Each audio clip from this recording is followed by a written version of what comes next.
எதிர்காலத்திற்கு ஏற்ற கல்லூரி doctor Sivanthi Adithanar college of engineering. Counselling code 4954.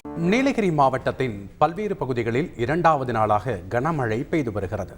இது குறித்த கூடுதல் தகவல்களை செய்தியாளர் வில்லியம் வழங்க கேட்கலாம். வணக்கம் வில்லியம். தமிழகத்தின் பல பகுதிகளில் வெயில் வாட்டி வதைக்கக்கூடிய இந்த சூழ்நிலையில் இரண்டாவது நாளாக நீலகிரி மாவட்டத்தின் பல்வேறு பகுதிகளில் கனமழை பெய்து வருகிறது. எந்தெந்த பகுதிகளில் மழை பெய்து வருகிறது, சுற்றுலா பயணிகளுடைய வரத்து எந்த அளவுக்கு இருக்கு, அங்கே இருக்கக்கூடிய கள தகவல்கள் என்ன வில்லியம்? வணக்கம். நீலகிரி மாவட்டத்தில் கடந்த சில நாட்களாகவே வெயிலின் தாக்கம் அதிகமாக இருந்தது. குறிப்பாக உதகை நகரில் 73 ஆண்டுகளுக்கு பிறகு அதிகபட்சமாக 29 டிகிரி செல்சியஸ் வெப்பம் பதிவானது.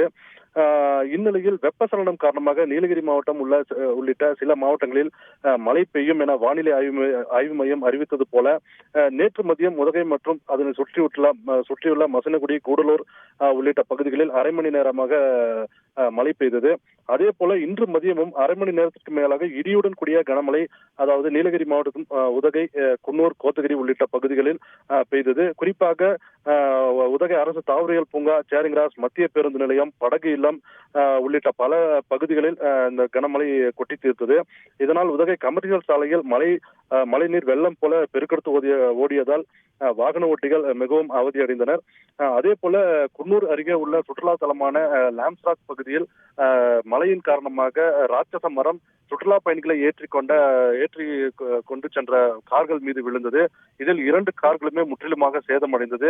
நல்வாய்ப்பாக காரில் யாரும் இல்லாததால் உயிர் சேதம் தவிர்க்கப்பட்டது. தற்பொழுது அந்த பகுதியில் தீயணைப்புத் துறையினர் விரைந்து சென்று மரத்தை அப்புறப்படுத்தும் பணியில் ஈடுபட்டு வருகின்றனர். கடந்த சில நாட்களாக கோடை வெயிலின் தாக்கம் அதிகரித்திருந்த நிலையில் 2 நாட்களாக உதகையில் பெய்து வரும் கனமழை காரணமாக தற்பொழுது குளு சீசன் நிலவி வருகிறது. நன்றி வில்லியம், உங்களுடைய கள தகவல்களுக்கு.